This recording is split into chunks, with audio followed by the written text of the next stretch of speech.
Hi, take a second to pause the video if you need to read the question. I'll be going over the solution in the next section. So in order to think about a solution for this problem, I first started with the 2-bit case. Note that you have to start with the number 0. And so note that every number is 1 bit apart, and the last number is 1 bit apart from the first number. When I look at this array, I notice that there's only 2 numbers that can be around the number 0. It's either this number or this number. So another way to visualize this is to put 0 down, and then notice that it only has 2 paths, or 2 numbers that can be next to it, 0, 1, or 1, 0. And then we're kind of forced to put 1, 1 over here. Looking at this kind of looks like a grid.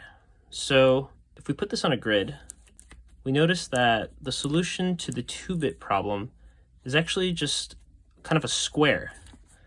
So we start with 0, 0, and then we go around the square until we make our way back to the 0. So 0, 0, 1, 0, 1, 0, 1. And so in this case, in this 2-bit case, we hit all 4 points that we want that are in this array. So now extending this to the 3-bit case, we just have to extend this grid to be 3D. So we basically now need to traverse a cube. There are 8 points. There's 4 points in the bottom square and then 4 points in the top square. How can we traverse this cube in a way where we hit every point, but we don't repeat points and we start and end at the 0? Well, we can first start by traversing the bottom of the cube. So this is essentially the same as the 2-bit case. So we hit all 4 points here. Now we don't want to come back to the 0. Now we want to go up a level. So we go up a level and we hit this point. The question is, do we go this way or this way? So should we go from here, here, here, here, or the other way around? So notice that we want to end back at the 0. We already hit these 2 points. That means we want to end up at this point so we can come back to the 0 here. Therefore, we can't come this way because this will make us end up at this point all the way in the back. So we're forced to take this route and go this way. So now we hit this point, this point, this point, and this point, and then we can come back down here to the 0. So what insight do we gain from this?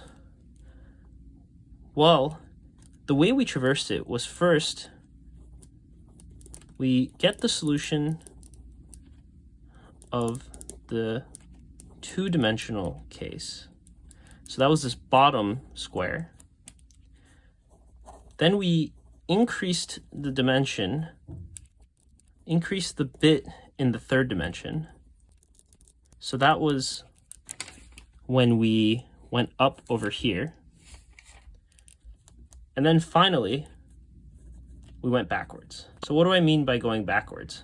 Well, when we came up to this 3rd dimension over here, notice that we went clockwise. But then when we were in the 2D case, we went counterclockwise. And the reason we went clockwise in the top square was so that we can get back to this point and fall right back to the 0. So using these 3 steps, we can actually form the solution to this problem. So the first step is to get the solution of the 2D case.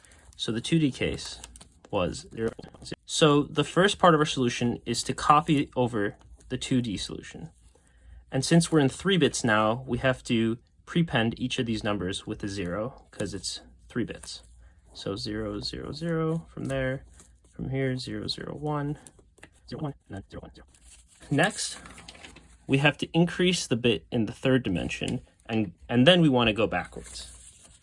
So increasing the bit in the 3rd dimension means instead of prepending by a 0, we prepend by a 1. And then we run backwards to get back to 0.